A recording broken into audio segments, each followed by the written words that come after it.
Assalamualaikum warahmatullahi wabarakatuh. Baiklah, di sini kami dari kelompok 6 yang beranggotakan yang pertama itu Firsta Fadilah dengan NIM 191401400051 dan saya sendiri yaitu Sinta Medatul Putri dengan NIM 191401400059 dan Teguh Kurniawan dengan NIM 19140473. Baiklah, di sini kami akan membahas materi tentang penilaian pada mata kuliah rancangan pembelajaran matematika yang diampu oleh ibu kita yaitu Ibu Nita Putri Utami MPD. Baiklah, pada kali ini kita akan membahas materi yaitu yang pertama penilaian kognitif, yang kedua yaitu penilaian afektif, yang ketiga yaitu penilaian psikomotorik. Nah, baiklah, pada kesempatan kali ini saya sendiri yaitu Sinta Medatul Putri dengan NIM 1914040059 akan menjelaskan materi tentang penilaian kognitif.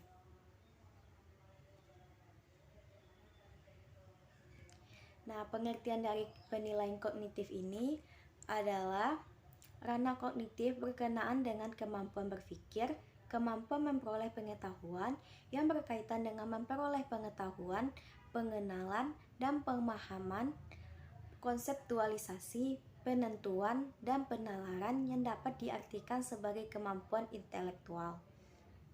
Kemampuan berpikir termasuk di dalamnya adalah kemampuan menghafal, memahami, mengaplikasi, menganalisis, mensintesis, dan kemampuan mengevaluasi. Menurut Bloom, segala upaya yang menyangkut aktivitas otak adalah termasuk dalam ranah kognitif. Ranah kognitif berorientasi pada kemampuan intelektual yang lebih sederhana, yaitu mengingat sampai pada kemampuan memecahkan masalah yang menurut peserta didik untuk menghubungkan beberapa ide, gagasan, metode, atau prosedur yang dipelajari untuk memecahkan masalah tersebut. Dengan demikian, aspek kognitif adalah subtaksonomi yang mengungkap tentang kegiatan mental yang sering berawal dari tingkat pengetahuan sampai kepada tingkat yang paling tinggi yaitu evaluasi. Nah, ranah kognitif ini adalah ranah yang mencangkup kegiatan mental atau otak. Menurut Bloom, segala upaya yang menyangkut aktivitas otak adalah termasuk dalam ranah kognitif. Ranah kognitif berhubungan dengan kemampuan berpikir. Nah, selanjutnya yaitu kita akan membahas tentang 6 aspek atau jenjang dalam berpikir.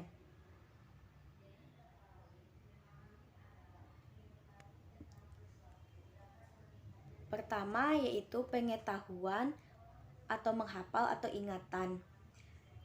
Nah, pengetahuan, hafalan atau ingatan ini merupakan kemampuan seseorang untuk mengingat kembali atau mengenali kembali tentang nama, istilah, ide, rumus-rumus, dan sebagainya, tanpa mengharapkan kemampuan untuk menggunakannya. Pengetahuan atau ingatan adalah merupakan proses berpikir yang paling rendah. Yang kedua yaitu pemahaman atau comprehension. Nah, ini merupakan kemampuan seseorang untuk mengerti atau memahami sesuatu setelah sesuatu itu diketahui dan diingat. Memahami adalah mengetahui tentang sesuatu dan dapat diketahui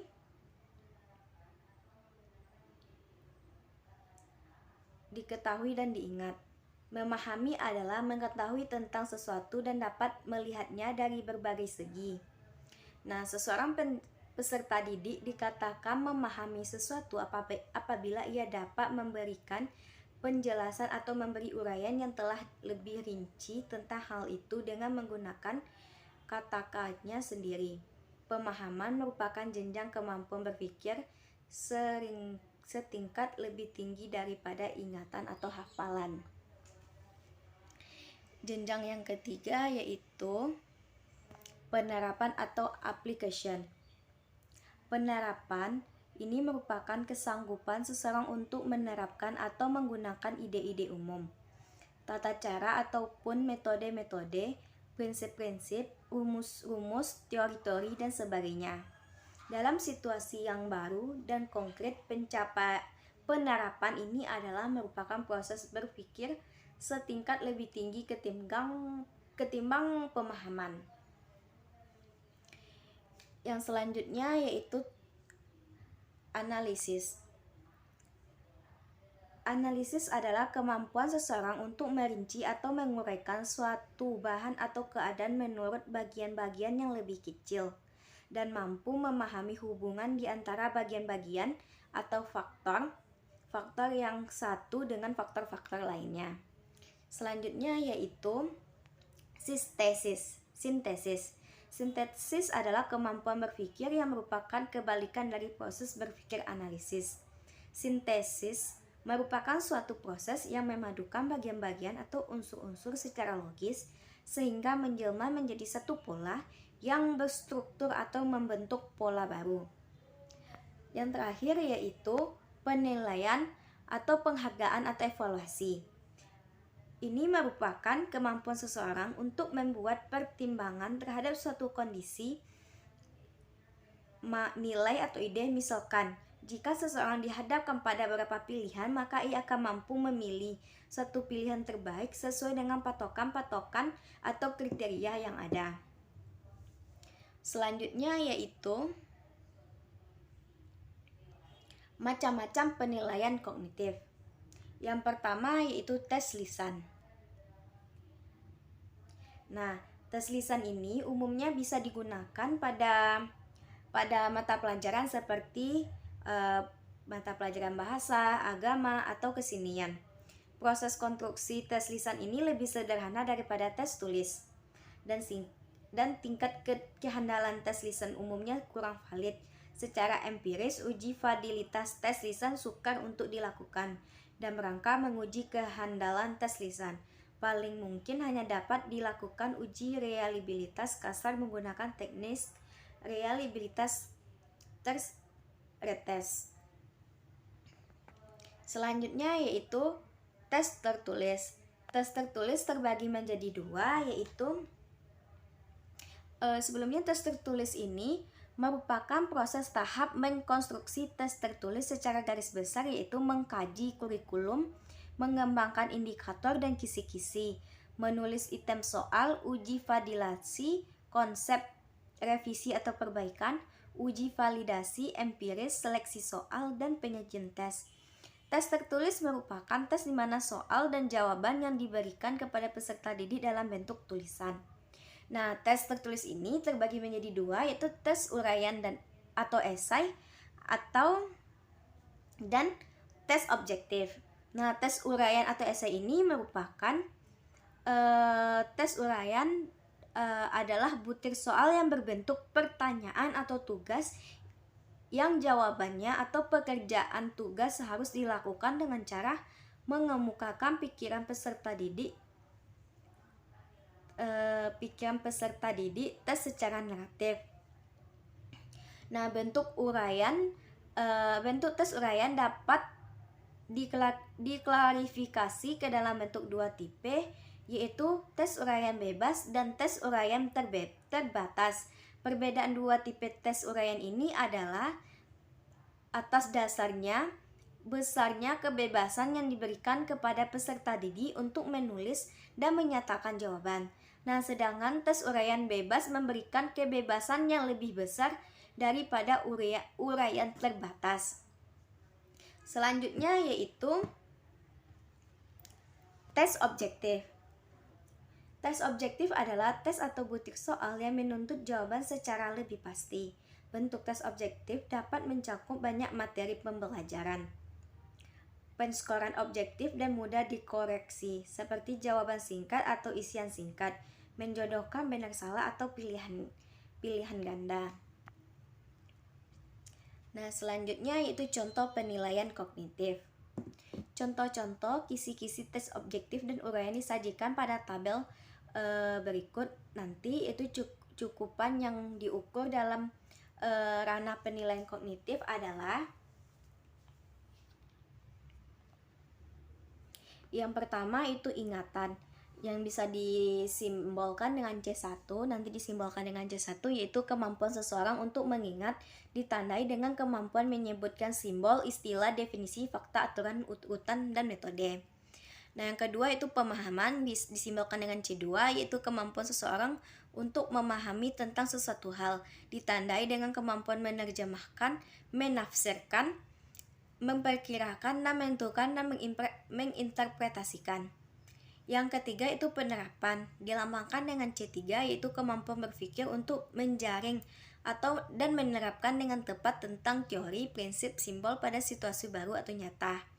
Ditandai dengan kemampuan menghubungkan, memilih, mengorganisasikan, memindahkan, menyusun, menggunakan, dan menerapkan, dan mengklasifikasi dan mengubah struktur. Yang keempat itu analisis, bisa disimbolkan dengan C4, kemampuan berpikir secara logis dalam meninjau suatu fakta, objek menjadi lebih rinci, ditandai dengan kemampuan membandingkan, menganalisis, menemukan, mengalokasikan, membedakan, mengkategorikan. Yang kelima yaitu sintesis atau C5, kemampuan berpikir untuk memadukan konsep-konsep secara logis sehingga menjadi suatu pola yang baru.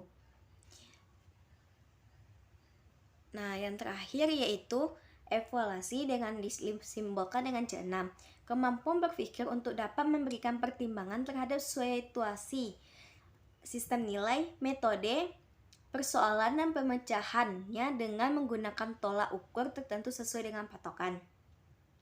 Ditandai dengan kemampuan menilai, menafsirkan, mempertimbangkan, dan menentukan. Lebih jelasnya tentang ilustrasi, desain, dan analisis instrumen hasil belajar.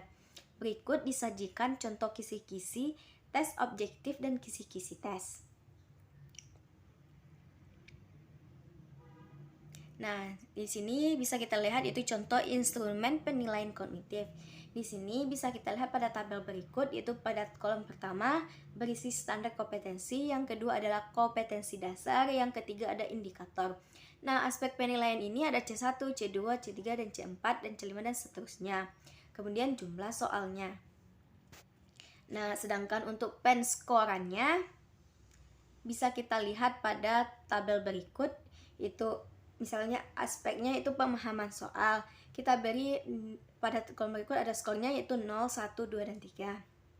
Nah, pada 0 ini tidak ada usaha memahami hasil. Pada skor yang 1 salah satu interpretasi soal keseluruhan, yang kedua itu salah satu interpretasi soal sebagian, yang ketiga itu interpretasi soal benar keseluruhan. Nah, disinilah contoh dari penskoran. Nah, sekianlah yang dapat saya sampaikan, akan dilanjutkan oleh pemateri selanjutnya. Saya Sinta Maidatul Putri, mohon maaf atas segala kesalahan. Saya tutup dengan membaca wassalamualaikum warahmatullahi wabarakatuh.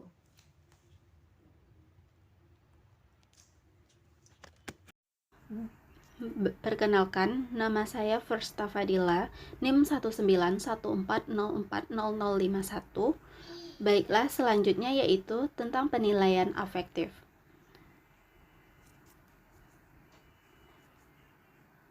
Ranah afektif adalah penilaian ranah afektif adalah interaksi sikap yang menuju ke arah batinia dan terjadi bila siswa menjadi sadar tentang nilai yang diterimanya, kemudian mengambil sikap sehingga menjadi bagian dirinya dari dalam bentuk nilai dan menentukan tingkah laku. Ranah afektif ini pada umumnya merupakan ranah yang berkaitan dengan sikap dan nilai, yang mana mencakup watak perilaku seperti perasaan, minat, sikap, emosi, dan nilai. Misalnya, pada karakter jujur yang merujuk kepada suatu karakter yang mempunyai sifat-sifat positif dan mulia, seperti integritas, penuh kebenaran, dan lurus sekaligus tiadanya bohong, curang, ataupun mencuri. Selanjutnya yaitu macam-macam penilaian afektif. Yang pertama ada sikap. Sikap merupakan suatu kecenderungan untuk bertindak secara suka atau tidak suka terhadap suatu objek. Sikap dapat dibentuk melalui cara mengamati dan menirukan sesuatu yang positif, kemudian melalui penguatan serta menerima informasi verbal. Penilaian sikap adalah penilaian yang dilakukan untuk mengetahui sikap peserta didik terhadap mata pelajaran, kondisi pembelajaran, pendidik, dan sebagainya. Kemudian yang kedua, ada minat.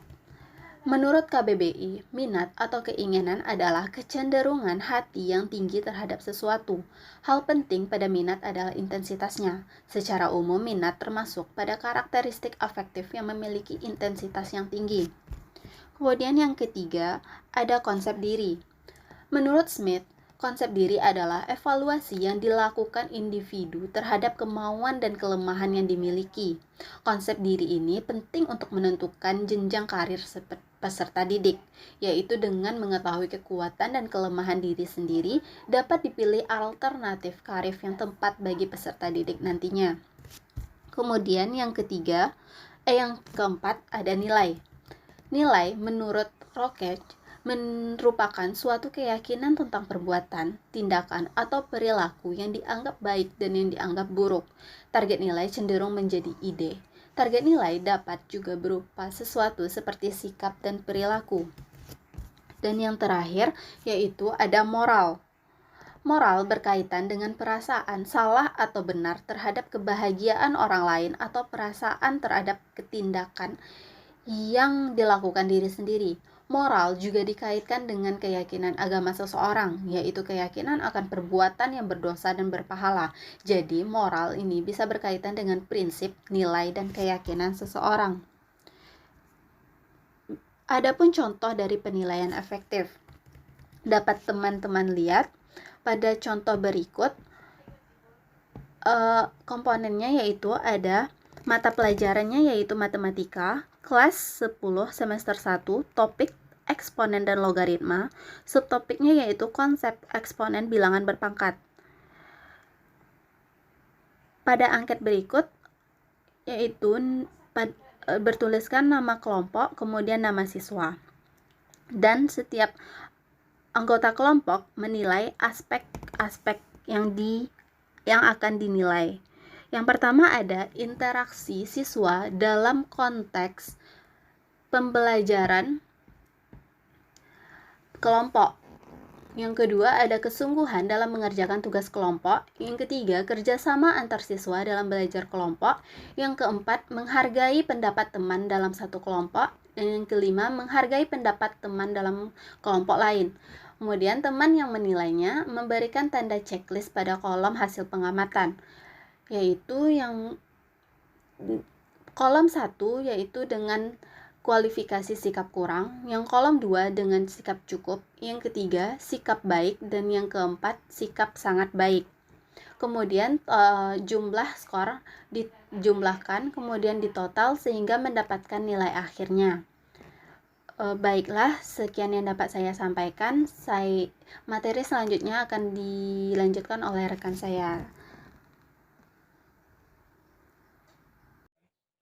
Assalamualaikum warahmatullahi wabarakatuh. Baiklah, saya Teguh Kurniawan, NIM 1914040071. Baiklah, selanjutnya penilaian psikomotorik. Yang pertama yaitu pengertian penilaian psikomotor. Psikomotor adalah ranah yang berkaitan dengan keterampilan atau skill atau kemampuan bertindak setelah seseorang menerima pengalaman belajar tertentu. Menurut Singer, mata ajar yang termasuk kelompok mata ajar psikomotor adalah mata ajar yang lebih berorientasi pada gerakan dan menekankan pada reaksi-reaksi fisik. Menurut Ryan, 1980, penilaian hasil belajar psikomotor dapat dilakukan dengan 3 cara, yaitu melalui pengamatan langsung selama proses belajar mengajar, selanjutnya setelah proses belajar, dan beberapa waktu setelah selesai belajar mengajar.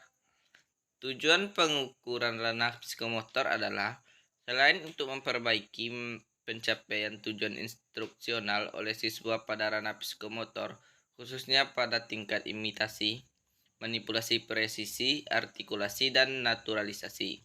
Juga dapat meningkatkan kemampuan gerak refleks, gerak dasar, keterampilan perseptual, keterampilan fisik, gerakan terampil, dan komunikasi non-diskursif siswa.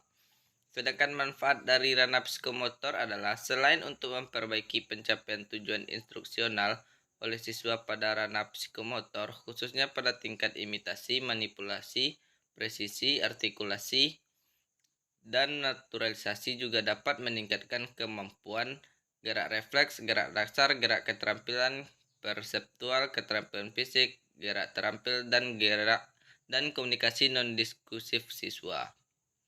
Baiklah, selanjutnya yang B yaitu macam-macam psikomotorik. Yang pertama yaitu menirukan. Ketika anak sudah memahami atas rangsangan yang diberikan sehingga merespon dengan gerakan secara langsung, tahapan yang harus dilewati ialah anak akan melihat gerakan tersebut, kemudian mempraktekkan atau menirukan. Kemampuan meniru seseorang anak dapat sempurna atau tidak sempurna. Menirukan gerakan dapat dilakukan secara sempurna atau bahkan melakukan modifikasi. Tiruan yang dilakukan sempurna akan mengakibatkan pada penilaian yang diberikan kepada seseorang anak akan semakin buruk. Kata kerja yang digunakan antara lain mengubah, membersihkan, memposisikan, mengkonstruksi, mengatur, mengaktifkan, dan lainnya. Selanjutnya yaitu manipulasi. Kemampuan menirukan sesuatu yang telah dipelajari dengan berbagai tambahan yang terkesan berbeda dengan apa yang dipelajari. Hal ini merupakan bentuk manipulasi dalam proses pembelajaran. Manipulasi akan ditangkap oleh pembimbing atau guru. Kegiatan ini bersifat sederhana dan sesuai dengan pengalaman yang dimiliki oleh masing-masing individu. Selanjutnya yaitu ketepatan atau persisi. Penilaian yang dilakukan oleh peserta didik atas kesesuaian kegiatan yang dilakukan seseorang yang telah melakukan persisi dengan baik. Ketepatan dalam melakukan beberapa hal akan membuat seseorang dinilai menghasilkan produk kerja yang tepat. Pada tahap ini, kesalahan yang dibuat dalam melakukan tindakan eksekusi suatu proyek lebih sedikit. Selanjutnya yaitu pengalamiahan.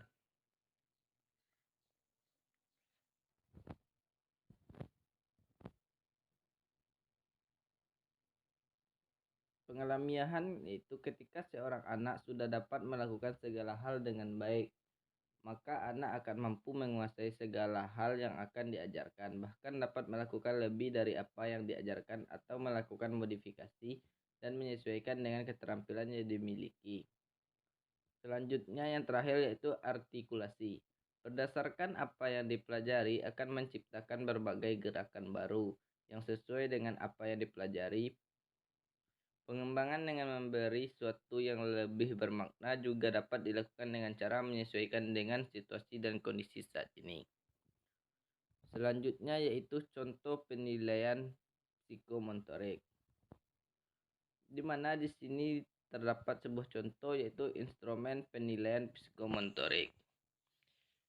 Yang pertama kita harus membuat mata pelajaran. Di sini saya mengambil mata pelajaran kimia dan materi pelajarannya yaitu larutan elektrolit dan non-elektrolit pada kelas 10 semester 2.